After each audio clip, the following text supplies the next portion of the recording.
এই পথে উনি গেলেন হুসাইন রাদিয়াল্লাহু তাআলা আনহু। যাওয়ার কথা কুফায়, না গিয়ে উনি ব্যাক করে চলে গেলেন কারবালায়। টোটাল রাস্তা হচ্ছে 1470 কিলোমিটার। রাসূলের বডির সাথে যার সবচেয়ে বেশি মিল ছিল তিনি হচ্ছেন হযরত হুসাইন রাদিয়াল্লাহু তাআলা। কুফা আগে পড়ে না কারবালা আগে পড়ে? তো উনি কুফায় না গিয়ে কারবালায় গেলেন কেন? আবার কারবালার পাশে তো ফুরাত নদী এখন নাই, তাহলে নদীর পানি আটকাইলো কি? মুঝে কুফা ওয়ালো মুসাফির না সমঝো, मैं आया नहीं हूँ बुलाया गया हो। আমি এখানে কালি দিয়ে শুধু আঁকাই নাই, এটা একটা মানচিত্র। এটা হচ্ছে এই যে অংশটা, এটা হচ্ছে ইরাক, এটা হচ্ছে ইরাক। কারবালাটা কোন জায়গায় অবস্থিত বলেন তো? কথা বলতে হবে, কোথায়? ইরাকে। ঘটনাটা ঘটছে ইরাকে। আর হুসাইন রাদিয়াল্লাহু তাআলা কি ইরাকে ছিলেন? উনি ছিলেন হচ্ছে মক্কায়। মক্কা হচ্ছে সৌদি আরবিয়া, এই যে এখানে।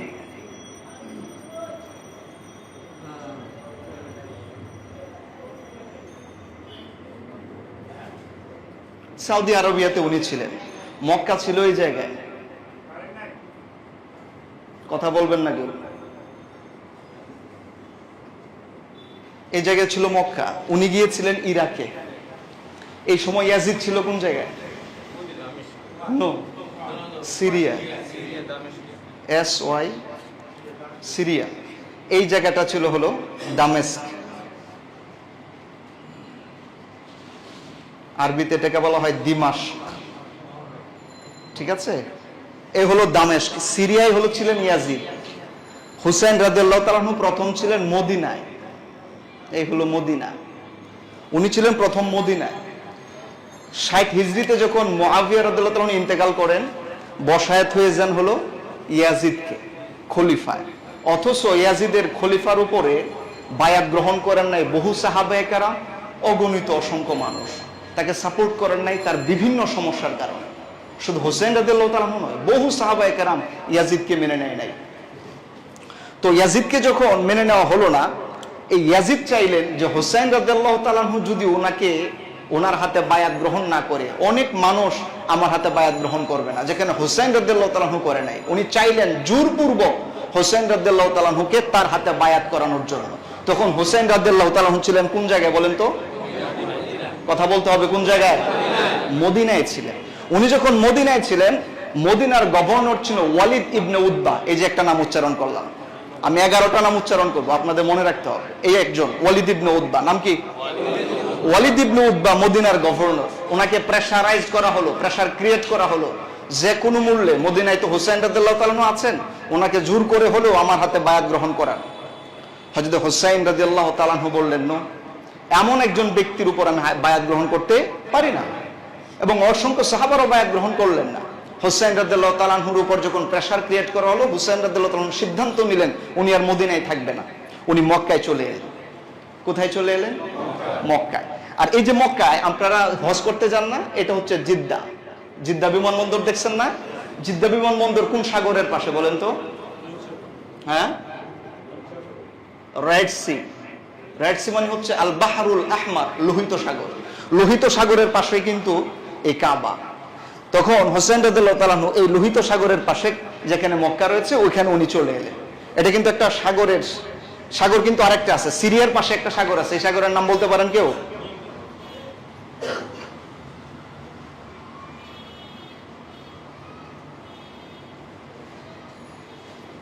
Mediterranean C. মেডিটারেনিয়ান সি মানে হচ্ছে ভূমধ্য সাগর। আরবিতে এটাকে বলা হয় আল বাহরুল মুতাওয়াসসাত। ভূমধ্য সাগরটা এই জায়গায়, এটার পাশে সিরিয়া। রাইট সি, আল বাহরুল আহমর, এটা হচ্ছে লোহিত সাগর, এটার পাশে হচ্ছে মক্কা। তো এখানে উনি মক্কায় চলে এলেন, কারণ চাপ ক্রিয়েট করা হচ্ছে হুসাইন রাদিয়াল্লাহু তাআলার উপরে। উনি বললেন জায়গায় থাকবো না, উনি চলে এলেন মক্কায়। মক্কায় যখন এসেছেন, তখন কুফা যে শহরটা ছিল, ইরাকের একটা শহরের নাম কুফা। শহরটার নাম বলেন তো সবাই? কুফা। এই যে এটা কুফা।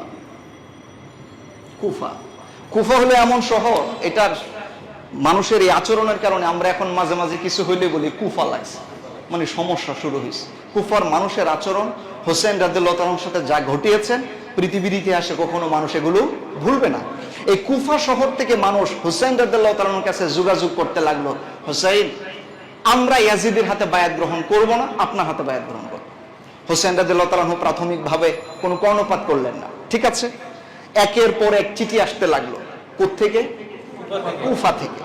এবং এই কুফার অনেক গণ্যমান্য ব্যক্তিবর্গরা হোসেন রাদিয়াল্লাহু তাআলার কাছে বায়াত গ্রহণ করার জন্য এসেছেন, বায়াত গ্রহণ করতে চেয়েছেন। বহু চিঠি আসার পর হযরত হুসাইন রাদিয়াল্লাহু তাআলা আনহু উনি তখন সিদ্ধান্ত নিলেন যে আমি কুফার অবস্থাকে পর্যবেক্ষণ করব। কুফার অবস্থাটাকে উনি কি করবেন? পর্যবেক্ষণ করবেন। কেন কুফার মানুষ এতগুলো আসছে? এখানে আপনাদেরকে আরেকটা প্রশ্ন করে রাখি, এই হলো কুফা, এটা কিন্তু কুফার মধ্যে কারবালা ছিল না। কারবালা হচ্ছে ঠিক এই জায়গায়, এই হলো কারবালা। কারবালা আপনারা জানেন, বাগদাদ নামে একটা শহর আছে না? এই বাগদাদ হচ্ছে এই জায়গায়। বাগদাদ থেকে কারবালার দূরত্ব হচ্ছে 105 কিলোমিটার। বাগদাদ থেকে কারবালার দূরত্ব কত কিলোমিটার? 5 কিলোমিটার। কুফা থেকে এই কারবালার দূরত্ব হচ্ছে 74 কিলোমিটার। এখান থেকে যদি একটা মানুষ যায়, কুফা আগে পড়ে না কারবালা আগে পড়ে? তো উনি কুফায় না গিয়ে কারবালায় গেলেন কেন? একটা প্রশ্ন করেছিলাম না, এটার উত্তরটা আমরা জানবো। আবার কারবালার পাশে তো ফুরাত নদী এখন নাই, তাহলে নদীর পানি আটকাইলো কিভাবে? এটার মানচিত্রে আপনি কিভাবে বুঝাবেন? এই বিষয়গুলো উত্তর দিব ইনশাআল্লাহ। তো আসুন, যে কথা বললাম যে কুফা থেকে অনেক মানুষ হোসেন রাদিয়াল্লাহু তাআলা তখন মক্কায় বারবার যোগাযোগ করার কারণে হোসেন রাদিয়াল্লাহু তাআলা সিদ্ধান্ত নিলেন কুফার অবস্থা পর্যবেক্ষণ করবেন। উনি তখন ওনার ভাই, চাচাতো ভাই, নাম হলো মুসলিম ইবনে আকিল। আরেকটা নাম উচ্চারণ করলাম, আপনাদের মনে আছে? প্রথম উচ্চারণ করেছে একটা ইয়াজিদ গেল, তারপরে গেল ওয়ালিদ ইবনে উতবা, এই আরেকজন বললাম এখন মুসলিম ইবনে আকিল। 11 জনের নাম উচ্চারণ করবে। মুসলিম ইবনে আকিল উনি ছিলেন হোসেন রাদিয়াল্লাহু তাআলা এর চাচাতো ভাই। উনি বললেন, ভাই এত এত চিঠি, শত শত চিঠি, তুমি একটু যে অবস্থাটা পর্যবেক্ষণ করে আমাকে ইনফর্ম করো। মুসলিম ইবনে আকিল এখান থেকে রওনা দিয়ে কুফায় গেলেন। কুফায় যাওয়ার পরে উনি দেখলেন পরিবেশ খুব সুন্দর। আমি আগে বলছি, আমি লম্বা ঘটনা বলছি না, সামারি বলছি, সামারি। তো হযরত হোসেন রাদিয়াল্লাহু তাআলা চাচাতো ভাই কুফায় যখন গেলেন, মুসলিম ইবনে আকিল উনি দেখলেন এখানের মানুষগুলো হোসেন রাদিয়াল্লাহু তাআলার পক্ষে, এমনকি বায়াত পর্যন্ত গ্রহণ করালেন হোসেন রাদিয়াল্লাহু তাআলার উপরে মুসলিম ইবনে আকিলের মাধ্যমে। 30,000 মানুষ মুসলিম ইবনে আকিলের হাতে হযরত হোসেন রাদিয়াল্লাহু তাআলার উপর বায়াত গ্রহণ করলেন। মুসলিম ইবনে আকিল দেখলেন পরিবেশ খুবই অনুকূলে, উনি একটা চিঠি লিখলেন হযরত হোসেন রাদিয়াল্লাহু তাআলার কাছে যে কুফার পরিবেশ ভালো, আসলেই কুফা মানুষ আপনাকে চায়, আপনি ইচ্ছা করলে কুফায় আসতে পারেন, কুফার মানুষগুলো আপনাকে চাচ্ছে, আপনি আসেন। হযরত হোসেন রাদিয়াল্লাহু তাআলা এই তার ভাই মুসলিম ইবনে আকিলের চিঠির প্রেক্ষিতে উনি সিদ্ধান্ত নিলেন মক্কা থেকে কোথায় যাবেন? কুফায়। তখন উনি তো আর একা যাবেন না, ওনার পরিবার পরিজন, আহলে বাইতের সদস্য, সাথে আরো কিছু অনুসারী, ওনাদের সহ মোট প্রায় 150 জন। হোসেন রাদিয়াল্লাহু তাআলার সাথে সফর সঙ্গী ছিলেন মোট কতজন? 150 জন সফর সঙ্গী নিয়ে উনি সিদ্ধান্ত নিলেন যাবেন হচ্ছেন কুফায়। যেদিন কুফা থেকে, মক্কা থেকে কুফার উদ্দেশ্যে রওনা দেন, সেদিন কোন মাসের কত তারিখ বলতে পারেন কেউ? বলতে পারে না। তাহলে ঘটনাটা কিভাবে মনে থাকবে বলেন আপনাদের? যেদিন উনি এখান থেকে রওনা দিয়েছেন সেদিন ছিল হলো জিলহজ মাসের 8 তারিখ। জিলহজ মাসের কয় তারিখ? এই যে আমি এক একটা তারিখ লিখবো আর এখানে আমি একটু গোল দিয়ে দিব যেন আপনাদের মনে থাকে। এই হচ্ছে 8 তারিখ, জিলহজ মাসের 8 তারিখ উনি রওনা দিলেন মক্কা থেকে, যাবেন কোথায়? কুফায়। বাবা তখন তো আর এই ধরনের এত নেটওয়ার্কিং সিস্টেম ছিল না, মাঝখানে যে কত কি ঘটে গেছে তা তো জানাই নাই। এই দিক থেকে সংবাদ আসার পরে যখন উনি সিদ্ধান্ত নিলেন, ফাঁকে ইয়াজিদ উনি লক্ষ্য করলেন কুফার যিনি গভর্নর ছিলেন, নাম তার নু'মান বিন বাশির। আরেকজনের নাম উচ্চারণ করলাম, নু'মান বিন বাশির। এই নু'মান বিন বাশির হোসেন রাদিয়াল্লাহু তাআলার উপর মানুষ বায়াত গ্রহণ করছে, উনি কিছুই বলছেন না, উনি পজিটিভ ছিলেন। যে কারণে ইয়াজিদ এই নু'মান বিন বাশিরকে পদত্যাগ করা। এবং এখানে ছিল বসরা, এই বসরার শাসনকর্তা ইবনে জিয়াদ, এর পূর্ণ নাম হচ্ছে উবাইদুল্লাহ ইবনে জিয়াদ। কিন্তু এই ব্যক্তিটি এত বাজে আচরণ করেছে হোসেন রাদিয়াল্লাহু তাআলা আনহুর সাথে, যে কারণে আমরা তাকে উবাইদুল্লাহ এই শব্দটা উচ্চারণ করি না, আমরা বলি ইবনে জিয়াদ, জিয়াদের ছেলে। কারণ ওর নামের আগে উবাইদুল্লাহ ব্যবহার করার মতো যোগ্যতা সে হারিয়ে ফেলেছে, আমরা বলি ইবনে জিয়াদ। ইবনে জিয়াদকে বসরা থেকে কুফার শাসনকর্তা নিযুক্ত করলেন এবং কড়া নির্দেশ দিলেন কোনোভাবেই হোসেন রাদিয়াল্লাহু তাআলা আনহু যেন কুফায় প্রবেশ করতে না পারেন এবং ওনার ব্যাপারে যারা কাজ করছেন প্রত্যেককে হত্যা করা হোক। যে কারণে ইবনে জিয়াদ উনি কুফায় আসার পরই প্রথম ধরেছেন মুসলিম ইবনে আকিলকে, নবীকে হযরত হোসেন রাদিয়াল্লাহু তাআলার চাচাতো ভাই। এমনকি একটা পর্যায়ে ওনাকে এই দুনিয়া থেকে চিরদিনের মতো শহীদ করেছেন। হযরতে মুসলিম ইবনে আকিল যখন শহীদ হবেন তার আগে উনি বুঝতে পেরেছিলেন যে ইবনে জিয়াদ তাকে দুনিয়াতে আর রাখতে দিবে না। কুফার মানুষগুলো আস্তে আস্তে করে ইবনে জিয়াদের পক্ষে চলে গেল। মুসলিম ইবনে আকিল পরিবেশ বুঝে উনি আরেকটা চিঠি লিখলেন হুসাইন রাদিয়াল্লাহু তাআলা আনহুর কাছে যে আগে যে পরিবেশ ছিল এখন সেই পরিবেশ আর, আপনি দয়া করে আর আসবেন না। আপনি কি মনে করছেন এটা কি এখনকার সময় অ্যান্ড্রয়েড ফোন চাপ দিল আর বলে দিল? কত কিলোমিটার রাস্তা জানেন? 1470 কিলোমিটার রাস্তা। বাবা পায়ে হেঁটে যাওয়া লাগবে, উঠে যাওয়া লাগবে। কেন? ইমাজিন, কল্পনা করতে পারেন কত সময় লাগে? এই চিঠি যেদিন লিখছেন, লেখার পরে যখন এই চিঠি আসতে আসতে বহু সময় লেগে গেছে, ফাঁকে কিন্তু উনি রওনা দিচ্ছেন 8 তারিখে। জিলহজ মাসের কয় তারিখে রওনা দিলেন? 8 তারিখে। আর এদিক থেকে কুফার নির্মম আরেকটা ইতিহাস ঘটে গেল। মুসলিম ইবনে আকিলকে শহীদ করেছেন জিলহজ মাসের 9 তারিখ। এই যে আমি আরেকটা গোল দিলাম, জিলহজ মাসের কয় তারিখ? অর্থাৎ উনি যেদিন হত্যা হয়ে শহীদ হয়েছেন এর আগের দিন হুসেন রাদিয়াল্লাহু তাআলা আনহু রওনা দিয়েছেন। কোথার উদ্দেশ্যে? কুফার উদ্দেশ্যে। এই যে কুফার উদ্দেশ্যে রওনা উনি দিলেন, চিঠি তো তখন উনি পান নাই। চিঠি দেওয়ার জন্য, লেখার জন্য নির্দেশ দেওয়ার একদিন পরে উনি শহীদ হয়েছেন। এই চিঠি আসবেন তার আগে উনি রওনা দিলেন। এই পথে উনি গেলেন হুসাইন রাদিয়াল্লাহু তাআলা আনহু। যাওয়ার কথা কুফায়, না গিয়ে উনি ব্যাক করে চলে গেলেন কারবালায়। এই যে কুফা মক্কা থেকে রওনা দিয়া উনি যে এই যে বিভিন্ন স্থান দিয়ে গেলেন, এখানে টোটাল 38টা পয়েন্টে উনি রেস্ট নিয়েছিলেন। কয়টা পয়েন্টে? সব ইতিহাসে আছে। 38টা পয়েন্টে উনি রেস্ট নিয়েছিলেন। এর মধ্যে একটা জায়গার নাম ছিল তানঈম। তানঈম ছিল মক্কা এবং মদিনার মোটামুটি মাঝামাঝি জায়গায়। এই দিক থেকে উনি রওনা দিয়া অনেকগুলো স্পট, আমি 38টার নাম বলতে গেলে অনেক সময় লাগবে। আমি জাস্ট মূল পয়েন্টে সামারে যেহেতু বলবো, এই মূল টপিকগুলো হাইলাইট করতে চাই। হযরত হোসেন রাদিয়াল্লাহু তাআলা আনহু তার অনুসারীদেরকে নিয়ে রওনা দিয়ে জুবালা নামক একটা জায়গায় এলেন। জুবালা জায়গার নাম কি? জুবালা। জুবালার ব্যাপারে ইতিহাসে লেখা হয়েছে এটা কুফা থেকে 4 দিনের রাস্তা। কয় দিনের রাস্তা? কেউ যদি ঘোড়ায় চলে, আমরা আনুমানিক ভাবে হিসেব করে দেখেছি সম্ভবত এটা 250 থেকে 300 কিলোমিটার সামথিং এমন কিছু হবে। এই যখন এই জায়গায় আসেন তখন হোসেন রাদিয়াল্লাহু তাআলা একদল মুসাফির তারা সফর করছিলেন, তাদের সাথে দেখা হয়েছে। তখন তারা হোসেন রাদিয়াল্লাহু তাআলাকে বলেছিল, হুজুর আপনি যে কুফায় যাচ্ছেন কুফার পরিবেশ ভালো না। হোসেন রাদিয়াল্লাহু তাআলা প্রথম ইঙ্গিত পান জুবালা নামক জায়গায় ব্যাপারটা ভালো নয়। আপনি চিন্তা করুন, হোসেন রাদিয়াল্লাহু তাআলা পরিবার পরিজন সহ রওনা দিয়েছেন নিজের ইচ্ছায় না কুফাবাসীর বারবার অনুরোধের কারণে? সামান্য কথা নয়। আহালদেরকে নিয়ে উনি রওনা দিলেন। এই টোটাল রাস্তা হচ্ছে 1470 কিলোমিটার। এই টোটাল রাস্তা উনি রওনা দিলেন। এই হুসাইন রাদিয়াল্লাহু তাআলা এই টোটাল রাস্তায় রওনা দিয়েছেন এবং হেঁটে হেঁটে এবং এই যে পদযানে চড়ে উনি 23 দিন সময় লেগেছিল মক্কা থেকে কারবালায় পৌঁছতে। কতদিন সময় লেগেছিল? 23 দিন। এই যে আমি লিখলাম 23 দিন। আপনি একটু হিসাব করেন, 1470 কিলোমিটার 23 দিন পাড়ি দিয়েছেন। উনি পার ডে কত কিলোমিটার রান করেছেন? আমরা হিসাব করে দেখেছি 63.91 কিলোমিটার পার ডে উনি 64 কিলোমিটার রাস্তা হেঁটেছেন। হোসেন রাদিয়াল্লাহু তাআলা রওনা দিলেন। জুবালায় এসে তারপর উনি থমকে গেলেন, কিন্তু উনার সিদ্ধান্ত অনড়। যেহেতু উনি ফাইসালা দিয়েছেন, উনি রওনা দিলেন। উনি আসতে আসতে আরেকটা জায়গার নাম সারাফ। জায়গার নাম কি? সারাফ। সারাফ জায়গায় যখন এসেছেন, এই ইবনে জিয়াদ সৈন্য পাঠালেন, 1000 সশস্ত্র সৈন্য পাঠালেন হোসেন রাদিয়াল্লাহু তাআলার পথকে রুদ্ধ করার জন্য। সেনাপতির নাম ছিল হুর বিন ইয়াজিদ। এই জায়গার মধ্যে হোসেন রাদিয়াল্লাহু তাআলাকে আটকায় দিলেন, আপনি কুফায় যেতে পারবেন না। হোসেন রাদিয়াল্লাহু তাআলা বললেন, তোমরা আমাকে আমন্ত্রণ জানিয়েছো আর তোমরা আমার পথকে রোধ করে দিতে চাচ্ছ, ব্যাপারটা কি? তখন বলা হলো যে কে আপনাকে বলেছে আসার জন্য? হোসেন রাদিয়াল্লাহু তাআলা ব্যাগ থেকে শত শত চিঠি দেখালেন, গণ্যমান্য ব্যক্তিদের চিঠি দেখালেন। তখন হুস উনি বললেন যে এটা আমরা মানি না, আপনি যেতে পারবেন না। কিন্তু হোসেন রাদিয়াল্লাহু তাআলার সিদ্ধান্ত অনড় হওয়ার কারণে উনি যাচ্ছেন। আরেকটা সামনে জায়গা, এটার নাম কি বলা হয়? বাইদা। সামনের জায়গাটার নাম কি? বাইদা।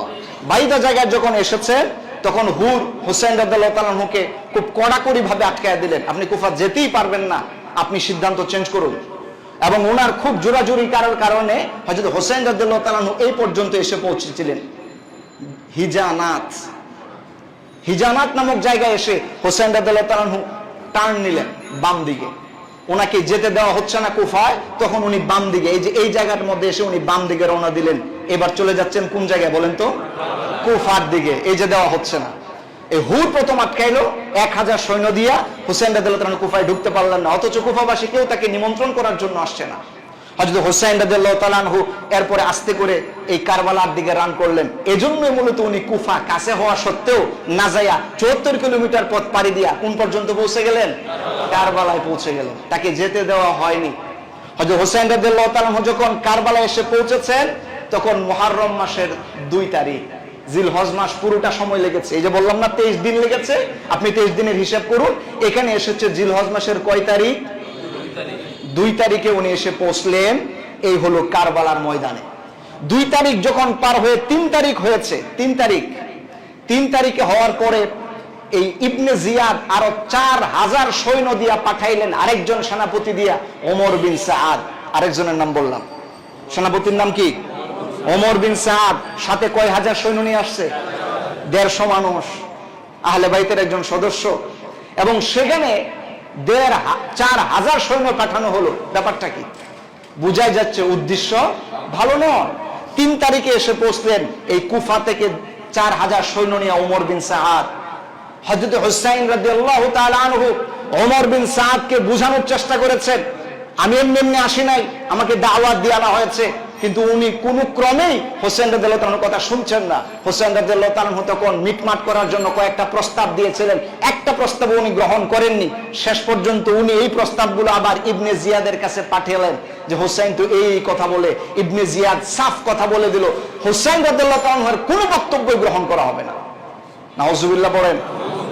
তখন ইবনে জিয়াদ অনুভব করেছে হুসাইন রাদিয়াল্লাহু তাআলার সাথে বোধহয় ওনারা পারছেন না। শেষে আরো 8000 সৈন্য দিয়া শিমার বিন জিল জাওশান, আরেকজন নাম শিমার বিন জিল জাওশান, ওকে 8000 সৈন্য দিয়ে আবার পাঠালেন মুহররম মাসের 7 তারিখ। তখন মুহররমের কয় তারিখ? 7 তারিখ এসে ওনাকে আটকায়া দিলেন। এমনকি এই পাশের ফুরাত নদীর পানি ওনাকে গ্রহণ করতে দিচ্ছেন না। আমি আগেই বলেছিলাম ফুরাত নদীর কোনো মানচিত্র আপনি এখন পাবেন না। তাহলে এলো কোথা থেকে? ফুরাত নদীটা ওই যে এখানে আপনার ওই অনেক আগে থেকে এটা মূলত এসেছে, বাগদাদের পাশ দিয়ে হয়ে এসে কুফার দিক দিয়ে চলে গেছে। কিন্তু এখন এটা না দেখালেও একটা সময় একটা ক্যানেল, একটা শাখা এই কুফাতে, এই ফুরাতের একটা শাখা এই কারবালার এই পাশ দিয়ে গিয়েছিল। কিন্তু মূলত ফুরাত থেকে কারবালার দূরত্ব 19 কিলোমিটার। ফুরাত থেকে কারবালার দূরত্ব কত? 19 কিলোমিটার। কিন্তু এই 19 কিলোমিটারের মধ্যে একটা লেকের মতো এসেছিল, যেটা এখন বিলীন হয়ে গিয়েছে। আরে বাবা, আমাদের দেশের কয়টা নদী বিলীন হয়েছে গত 50 বছরে? আপনি বলেন না। এটা একেবারে চোখ তো বড় করার কিছু নেই যে নদী গেল কই। নদী তো মাটিতে খেয়ে ফেলাইছে, আর কিছু নদী তো আমরা মানুষেরাই খেয়ে ফেলাই। আমাদের হাতে কি দুর্ক্ষমতা নাই? নদী কেমনে খায় দেখেন না? আর ইচ্ছা করলে নদী বানায়ও দেয়। মাঝে মাঝে যখন বাঁধের পানি ছাইরা দেয়, আমরা পানিতে হাবুডুবু খাই না? আশপাশের আমাদের পড়শিরা এই ধরনের সুন্দর ব্যবহার করেন আমাদের সাথে। তো কি বুঝলেন? অনেক মানচিত্র আমরাই চেঞ্জ করতে পারি। তাহলে এটা চেঞ্জ হয়ে যাবে পৃথিবীর এই 1400 বছর ইতিহাসে, এটা স্বাভাবিক। একটা লেক এখানে ছিল, যেখানে 7 তারিখে এসেই এই 7 তারিখে ওনারা সিদ্ধান্ত নিলেন যে এই জায়গায় আর পানি ওনাকে ছুঁতে দেওয়া হবে না। যে কারণে আরো 500 সৈনিক এই লেকের চতুর্পার্শ্ব দিয়ে দাঁড় করায় দিলেন। 500 সৈনিকের নেতৃত্ব যিনি দিয়েছিলেন ওনার নাম হচ্ছে আমর বিন হাজ্জাজ। 500 সৈনিক যারা ফুরাতের পানি আটকায় দিয়েছিলেন, এর সেনাপতির নাম কি? আমর বিন হাজ্জাজ। এই আমর এটা আটকায় দিলেন 500 সেনাপতি দিয়া ইবনে জিয়াদের নির্দেশে। 3 দিন চলে গেল, এক ফোঁটা পানিও তাদেরকে দেওয়া হয়নি। শিমার বিন জিল জাওশান, যিনি এই জায়গায় সবচেয়ে বাজে চরিত্র ছিল, উনি বাধ্য করেছিলেন ওমরকে হযরত হুসাইন রাদিয়াল্লাহু তাআলার সাথে যুদ্ধ করার জন্য। উনি সব প্রেক্ষাপট নিয়ে আসলেন, বারবার খোঁচাচ্ছিল যে যুদ্ধ হোক, কিন্তু হুসাইন রাদিয়াল্লাহু তাআলা যুদ্ধ করতে আসেননি। উনি বলেছেন, আমি তো এজন্য আসিনি, আমাকে দাওয়াত করে এনেছো, আমি কি যুদ্ধ করতে এসেছি? তার কোনো প্রস্তুতি কি আমার আছে? আমি তো সেজন্য আসি নাই। আমাকে এনেছো কি বলে, আর কি ব্যবহারটা আমার সাথে করছো? এজন্য একজন কবি খুব সুন্দর করে হুসাইন রাদিয়াল্লাহু তাআলার মনের ভাষাটা বলেছিলেন যে এই কবিতাটা, এই গজলটা আমাদের কাছে খুব পরিচিত। মুঝে কো ফওয়ালো মুসাফির না সমঝো, मुझे को फवालो मुसाफिर न समझो, मैं आया नहीं हूँ बुलाया गया हो, कि मेहमान बना कर, के मेहमान बना कर सताया गया हो, मैं आया नहीं हूँ बुलाया गया हो। আল্লাহু আকবার পড়ে। কবি বলেছিলেন, হোসেন রদ বললেন, আহা কুফাবাসী, তোমরা কি আমাকে কেমন দাওয়াত করেছো, আমাকে মুসাফির মনে করেছো? আমি তো মুসাফির ছিলাম না, আমি তো দাওয়াতি মেহমান ছিলাম। আর আমাকে দাওয়াত দিয়ে নিয়ে আসার পরে আজকে কারবালার ময়দানে যুদ্ধের পরিস্থিতি তোমরা তৈরি করে দিয়েছো। নাউজুবিল্লাহ। হযরত হোসেন রাদিয়াল্লাহু তাআলার এই বক্তব্যটা, এই মনের এই বাসনাটা একজন কবি সুন্দর করে বলেছিলেন। আমি গজলটা পুরো বলতে চাচ্ছি না, সময় আমাদের কম। আমার প্রিয় ভাইরা, এই জায়গায় এসে 7 তারিখ থেকে 3 তারিখ কোনো পানি দেওয়া হয়নি, এবং মুহররম মাসের 9 তারিখ যখন হয়েছে তখন সীমার ওই দিনে যুদ্ধ করতে বলেছিলেন। হোসেন রাদিয়াল্লাহু তাআলা বললেন, ঠিক আছে, যদি আমি সত্যের পথে থেকে আমাকে যুদ্ধ যদি করাই হয় তাহলে আমি যুদ্ধ করব, কিন্তু আজকে নয়, একটা দিন আমাকে সময় দাও, একটা দিন যেন আমি আল্লাহর দরবারে ইবাদত করে এই রাতটা কাটাতে পারি। আল্লাহু আকবার। হযরত হোসেন রাদিয়াল্লাহু তাআলা 9 তারিখ সারা রাত ইবাদত করলেন। একজন মুসাফির মানুষ শ্রান্ত হওয়ার কারণে উনি দুর্বল হয়ে পড়েছিলেন। 10 তারিখে ফজরের পরেই যুদ্ধের প্রস্তুতি হয়েছিল। বৃষ্টি হচ্ছে, এই জন্য আমি লম্বা করবো না, অল্প সময় শেষ করতে চাচ্ছি। এই 10 তারিখেই মুহররম মাসের যুদ্ধের পরিস্থিতিটা তৈরি হলো, এবং সর্বপ্রথম হোসেন রাদিয়াল্লাহু তাআলার পরিবারের সদস্যদেরকে আঘাত করা হলো, তীর মারা হলো। ইতিহাস আপনারা জানেন, আলী আসগর দুধের শিশু, তার গায়ে তীর বেদ হওয়ার কারণে বুক ছিঁড়ে দুধের শিশু তৃষ্ণার কারণে তরবারির আঘাতে, তীরের আঘাতে উনি দুনিয়া থেকে চিরদিনের জন্য শহীদ হয়েছিলেন। হয়তো হোসেন রাদিয়াল্লাহু তাআলা বাধ্য হয়ে তারপরে এক একজন হোসেন রাদিয়াল্লাহু তাআলার সদস্যরা এই হুর বিন জিয়াদের সাথে, এরপরে হচ্ছে শিমর বিন জিলজালসার সাথে যুদ্ধ লেগে গেল। তখন যিনি প্রথম এসেছিলেন এই সারাত নামক জায়গায় 1000 সৈন্য নিয়ে, হুর, উনি চিন্তা করলেন যে আমি কার বিরুদ্ধে যুদ্ধ করছি? আল্লাহ নবীজির প্রিয় দৌহিত্রের বিরুদ্ধে। এটা হতেই পারে না। হুর সাথে সাথে তাদের দল ত্যাগ করে হোসেন রাদিয়াল্লাহু তাআলার দলে চলে এসেছিলেন। এই একজন মহাবীরের কথা আমরা শুনতে পাই, যিনি তাদের বিপরীতের পক্ষ ত্যাগ করে সত্যের পথে এসেছিলেন। হুর হোসেন রাদিয়াল্লাহু তাআলাকে বলেছিলেন, হুজুর, আমার রক্ত যতক্ষণ পর্যন্ত থাকছে আপনার শরীরে কোনো এক ফোঁটা বিন্দু আমি বহাতে দিব না। উনি বীর বিক্রমে যুদ্ধ করেছিলেন হুর। এবং শেষ পর্যন্ত এই মুহররম মাসের 10 তারিখে যুদ্ধ লেগে গেল। আমি আরেকজন বাজে ব্যক্তির নাম উচ্চারণ করছি, যিনি সর্বপ্রথম হোসেন রাদিয়াল্লাহু তাআলার শরীর মুবারকে আঘাত করেছিলেন, সিনান বিন আনাস। এই সিনান, উনি প্রথম হোসেন রাদিয়াল্লাহু তাআলাকে আঘাত করেছিলেন, যার কলিজায় এত বড় সাহস ছিল। আল্লাহ পাক জানেন তার কি বিচার হবে। হযরত হোসেন রাদিয়াল্লাহু তাআলাকে ধরাশায়ী করা হয়েছে। আমরা ইতিহাসে দেখেছি, হাদিসের রাবীরা বর্ণনা করেছেন যে হযরত হোসেন রাদিয়াল্লাহু তাআলাকে 33টি তীর মারা হয়েছিল। আপনি কয়টি তীরের আঘাত সহ্য করতে পারবেন? আপনার বুকে যদি একটা বুলেট দেওয়া হয়, দ্বিতীয় বুলেটের জন্য তো আপনি দাঁড়ায় থাকতে পারেন না বাবা। 33টা তীর ওনার বুকে এসে লেগেছে, শরীরে এসে লেগেছে। 34টি তরবারির আঘাত ওনার পুরো শরীরকে জর্জরিত করে দিয়েছিল। উনি শহীদ হয়েছেন কারবালার ময়দানে। আরেকজন পাষাণের নাম আমি উচ্চারণ করছি, শিমার বিন জিলজালসান। এই শিমার হোসেন রাদিয়াল্লাহু তাআলা শহীদ হওয়ার পরে কত বড় পাষাণ ব্যক্তি, হোসেন রাদিয়াল্লাহু তাআলার শরীর মুবারক থেকে, তার দেহ মুবারক থেকে শির মুবারক ছুরি দিয়ে কেটে আলাদা করে দিয়েছে। একজন করে 72 জন হোসেন রাদিয়াল্লাহু তাআলার সাথীবর্গরা শহীদ হয়েছিলেন এই কারবালার ময়দানে। এই করুণ ইতিহাস ঘটেছিল মুহররম মাসের 10 তারিখ। আমার প্রিয় ভাইরা, এই জন্য আপনি একটু লক্ষ্য করুন, কোথা থেকে, কেন, কিভাবে উনি ওই পর্যন্ত পৌঁছলেন, কোন দিন, কোন তারিখ, কি ঘটনাগুলো ঘটেছে। এগুলো যদি আমরা এইভাবে না বুঝি তাহলে একদম ক্লিয়ার হয় না। এই জন্য আমি ক্লিয়ার করে বোঝানোর জন্য এই মানচিত্রগুলো আঁকার চেষ্টা করছি। আমার প্রিয় ভাইরা, আমার কলিজার টুকরা প্রিয় মুসল্লিয়ানে কারাম, মুহররম মাসের ইতিহাসের এই ক্ষেত্রে আপনাদের খুব গুরুত্ব দিয়ে কথাটা বুঝতে হবে। ক্লিয়ার যদি আপনি না বুঝেন তাহলে আপনার কনফিউজড হবে। আপনি একটু ভালো করে বুঝে নেন 10 তারিখের এই ঘটনায় কি বিভৎস ছিল। আপনি জানেন হোসেন রাদিয়াল্লাহু তাআলার শির মুবারক কত বড় পাষাণ্ডর বেয়াদব হওয়ার পরে বর্ষার উপরে উঠে তারপরে ইবনে জিয়াদের কাছে নিয়ে আসা হয়েছিল কুফায় 11 তারিখে। বাকি যে সমস্ত মহিলারা ছিলেন সাহাবায়ে কেরামরা, মহিলা সাহাবী এবং আহলে বাইতের বাকি যারা সদস্যরা ছিলেন, যারা সফর সঙ্গী ছিলেন, এই সমস্ত ব্যক্তিদেরকে বন্দী করে 10-11 তারিখ মুহররম মাসের কুফায় ইবনে জিয়াদের কাছে হাজির করা হয়। ইবনে জিয়াদের কাছে মাথাটা, শির মুবারকটা বিতাস্তিন একটা তস্তের মধ্যে এনে রাখা হয়েছিল। ইবনে জিয়া চেয়ারের মধ্যে বসে হোসেন রাদিয়াল্লাহু তাআলার মাথা মুবারক দেখে একটু মুচকি হেসে একটা ছুরি দিয়া, হাদিসের মধ্যে এসেছে ছুরি অথবা লাঠি তার হাতে ছিল, উনার নাকের মধ্যে খোঁচাচ্ছিলেন আর বেয়াদবির সুরে কিছু কথা বলছিলেন। হযরত আনাস রাদিয়াল্লাহু তাআলা নবীজির সাহাবী উপস্থিত ছিলেন এই মজলিসে।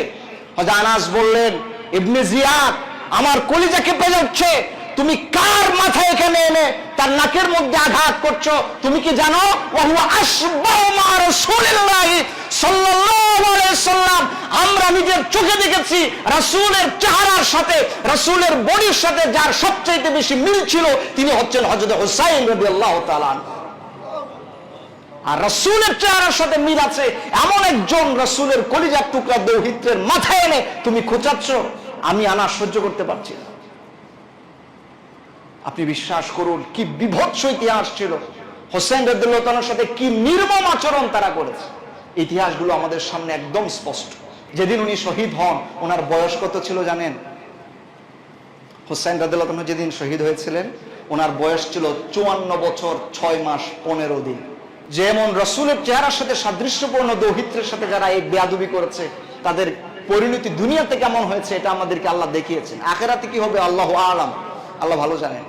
আমরা দেখেছি ইবনে জিয়াদ সহ, শিমর বিন জিলজাওশান, সিনান সহ যতজন ব্যক্তি হোসেন রাদিয়াল্লাহু তাআলার সাথে প্রত্যক্ষ এবং পরোক্ষ জড়িত ছিল, পরবর্তীতে খেলাফতের সময় প্রত্যেককেই এই পৃথিবী থেকে চিরদিনের মতো বিদায় করে দেওয়া হয়েছে, তাদের কল্লাগুলো আলাদা করে মসজিদের বারান্দায় ঝুলিয়ে দেওয়া হয়েছে। একজন সাহাবী হাদিস বর্ণনা করেছেন, ওনারা সাহাবী তখনও জীবিত। উনি বললেন ইবনে জিয়াদের মাথাটা যখন এনে রাখা হয়েছিল আমরা এসে দেখলাম, হাদিসটা মুসলিম শরীফের মধ্যে এসেছে, সিয়াসিত্তার হাদিস, ভুয়া হাদিস হলে আমি বলতাম না, সিয়াসিত্তার হাদিস বলছি। হযরতে একজন সাহাবী বললেন যে ইবনে জিয়াদের মাথাটা যখন রাখা হয়েছে আমরা দূর থেকে দেখলাম একটা সাপ ইবনে জিয়াদের নাক দিয়া ঢুকেছে, মাথার মধ্যে ঢুকে আবার কিছুক্ষণ পরে বেরিয়ে এসেছে। সাহাবী বর্ণনা করলেন, আমার মনে হয়েছে যে নাকের মধ্যে হোসেন রাদিয়াল্লাহু তাআলার নাকে যে ব্যক্তি খুঁচিয়েছে দুনিয়াতে আল্লাহ পাক তার নাকে সাপ দিয়া প্রমাণ করে দিয়েছেন আহলে বাইতের সাথে বেয়াদবি করলে কি পরিণত হয় এটা দেখিয়ে দিয়েছে। ইতিহাস খুব বিভৎস, ইতিহাস খুব করুণ। এগুলো থেকে যদি আমরা শিক্ষা না নেই তাহলে আমাদের জীবনটাও সুন্দর হবে না। আমার প্রিয় ভাইরা, এজন্য যারা সত্যের পথে থাকেন, যারা সঠিক পথে থাকেন, এদের রাস্তায় যেন আল্লাহ পাক আমাদেরকে কবুল করেন, আমরা পড়ি আমিন। সত্যের পথে শহীদ হওয়ার মতো তৌফিক আল্লাহ আমাদেরকে দান করুন, আমরা পড়ি আমিন। আল্লাহুম্মা রযুকনা শাহাদাতান ফি সাবিলিক ওয়াজআল মাউতানা ফি বালাদি রাসূলিক।